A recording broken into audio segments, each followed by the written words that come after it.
যেখানে গিরগিটির মতো রং বদলায় নিজের আত্মীয় স্বজন, সেখানে কি আর কাটা গায়ে লবণ দেওয়ার জন্য শত্রুর প্রয়োজন?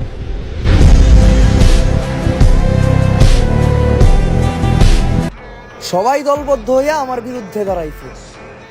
এখন বুঝতে পারছো আমি কতটা শক্তিশালী?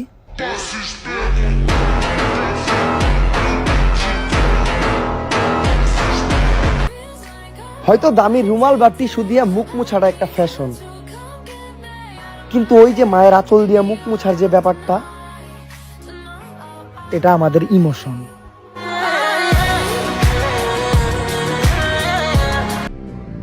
পারলে অন্ধকারে সঙ্গ দিও, কারণ আলো দেখলে তো উই পোকারা উড়ে আসে।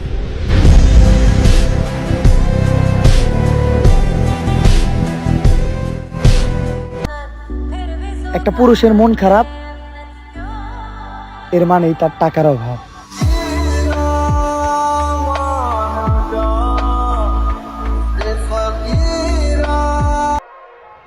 সবাইরে বিশ্বাস করাটা ঠিক না।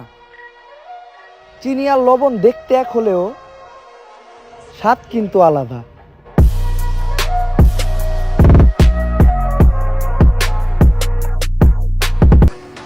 আমি নিজের কাছে নিজে প্রতিজ্ঞা করছি, যদি জীবনে কাউকে দ্বিতীয়বার বিশ্বাস করি, সেটা হবে একটা কুকুর।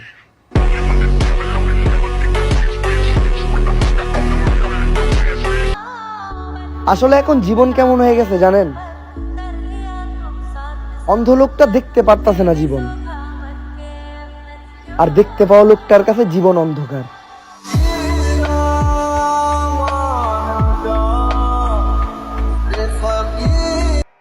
ছবিতে যাই দেখার, বাস্তব জীবনে কিন্তু ভিলেনরাই সেরা, নায়ক তো হয় বলদ।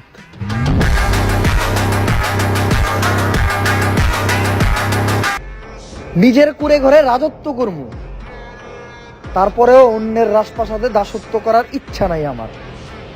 এটা অ্যাটিটিউড না, আত্মসম্মান।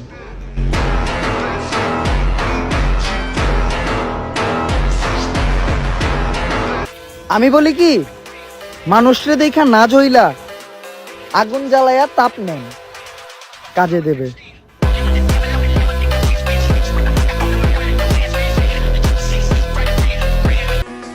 যদি দেখেন কেউ আমারে নিয়ে সমালোচনা কইরা তার গুরুত্বপূর্ণ সময় নষ্ট করতেছে, তাইলে বুঝবেন তারে আমি মাসে মাসে স্যালারি দিই, তাই কামলা খাটতাছে।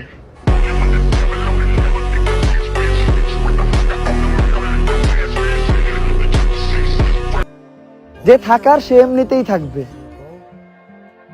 বেঁধে তো রাখতে হয় গরু ছাগলকে।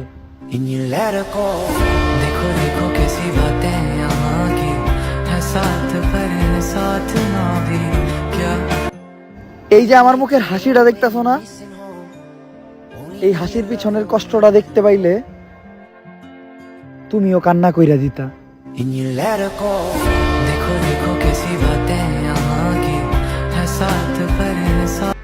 মনে রাখবা, বুদ্ধিমান তো সেই যে খারাপ সময় নিজের মনোবল হারায় না, আর ভালো সময়ে অতিরিক্ত লাফালাফি করে না।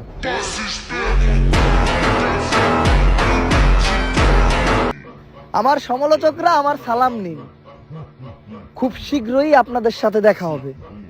ধাক্কা সামলানোর প্রস্তুতি নিন।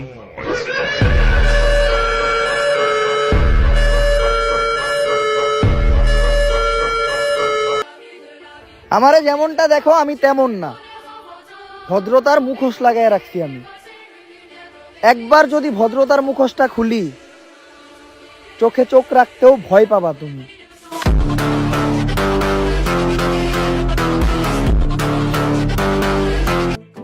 কেউ আছে বই মেলায়, আবার কেউ আছে বাণিজ্য মেলায়, আর এইদিকে আমি আছি শুধু ঝামেলায়।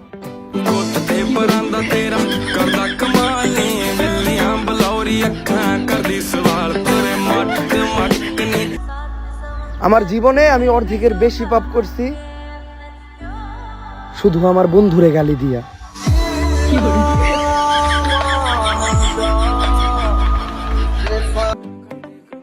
ভাষাকে মাতৃভাষা বলা হয়,